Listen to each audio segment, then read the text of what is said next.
And so later on, Deborah Lee and I went up and meet with Sumner and Mel, and we talked about it. And I asked him, he asked me what was my goal for BET, and I said to make it the preeminent African American company in the world. And he said that would be our goal too at Viacom. And so we struck a deal that sold BET to Viacom.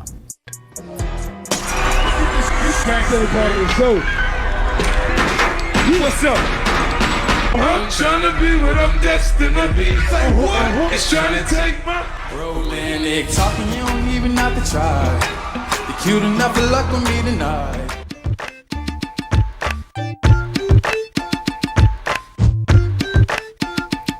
Welcome to the Dark Times channel. And before I get started, make sure you guys go and hit that like button for me.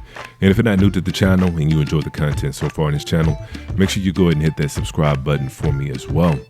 And so let's go ahead and get into it. Recently, Byron Allen has come out and said that he put an offer in for BET for $3.5 billion, which is well over the market value and the asking price of BET.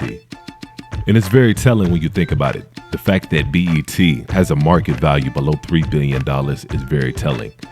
When you look at the fact that Viacom purchased the company for around $2 billion over 20 years ago.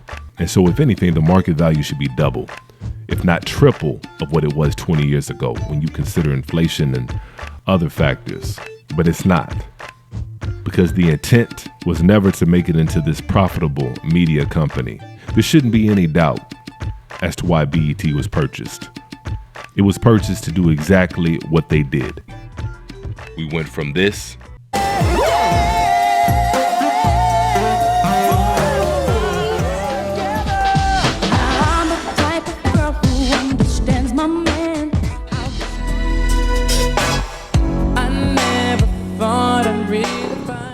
to this. I take 20K and put that on your head to make one of your days messing with me, then he gotta grow up. And so now here we are now, and we fast forward less than a year later, and media mogul Byron Allen is trying to acquire BET for the second time around. And I'm going to go ahead and read just a little bit of the article that was published here today. It says, media mogul Byron Allen has renewed his attempt to acquire BET Media Group from Paramount Global, extending a $3.5 billion offer. On Tuesday, Allen, who is the founder and the CEO of Allen Media Group, emailed Paramount Global senior executives and board offering $3.5 billion for BET Media Group, which includes the BET cable channel VH1, BET Studios, and streaming service BET Plus. That's up from $2.7 billion that Allen offered earlier in 2023. And so we're talking about an extra $1 billion that Byron Allen has thrown at Paramount. And the only reason why Byron Allen got back into the race is because, according to this article, other potential buyers of BET Media Group include BET CEO Scott Mills, a 26-year veteran of the company, and Chen Chu, a former executive and private equity firm Blackstone executive who runs CC Capital Partners, who have also discussed a price tag under $2 billion, Bloomberg reported. And so according to this article, Byron Allen is bringing an extra $2 billion to the table. And so Byron Allen is starting to get the picture. The picture is starting to come a little bit more clear to him because he sent an email to Paramount. Allen wrote, "You are pursuing an inside sale at below market price with the management that will not yield the highest price for the stockholders. We believe it would be an egregious breach of fiduciary duty by the Paramount Global management team and board of directors if BET is sold for anything less than the highest price, particularly in order to provide a sweetheart deal to an insider at the expense of the public shareholder." And so Byron Allen is calling it out.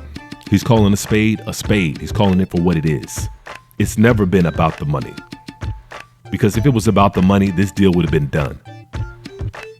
If Paramount is in negotiations with somebody to sell BET for $2 billion, and you have another company coming over here offering you $3.7 billion, what's the problem? What's the real issue?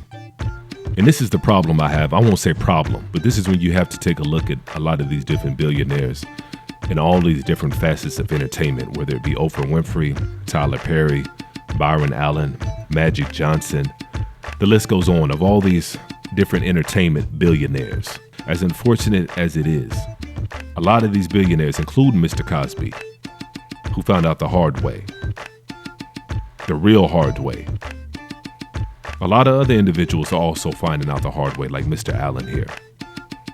That it doesn't matter how much money you get. It doesn't matter how much you kick and claw your way to the so-called top to try to get in that billionaire club.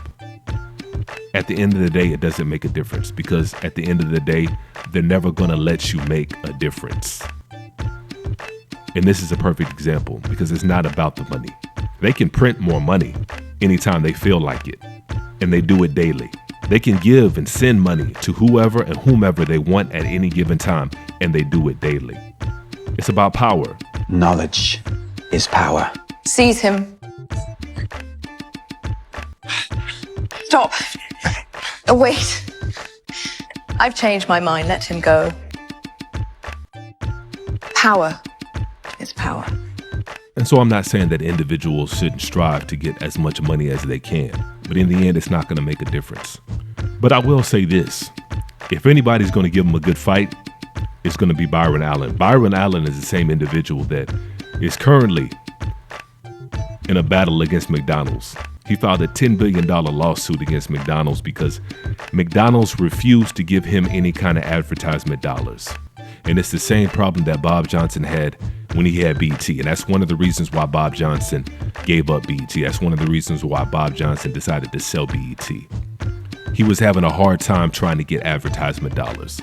He was going to a lot of these different advertisement companies, and they were refusing to do business with him because they said they didn't have to.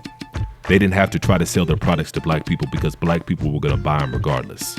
That's what they told him. And so Byron Allen, owning all the different networks that he does, he's had the same issue with McDonald's. And so he's currently in a legal battle with McDonald's for the sum of $10 billion. So if anybody is going to make it a dog fight, it's going to be Byron Allen. And so it's going to be interesting to see how it all plays out. I'm hoping that he can get his hands on it. Now, what he's going to do with it, that's a whole nother story. And what he's allowed to do with it, that's going to be a whole nother story.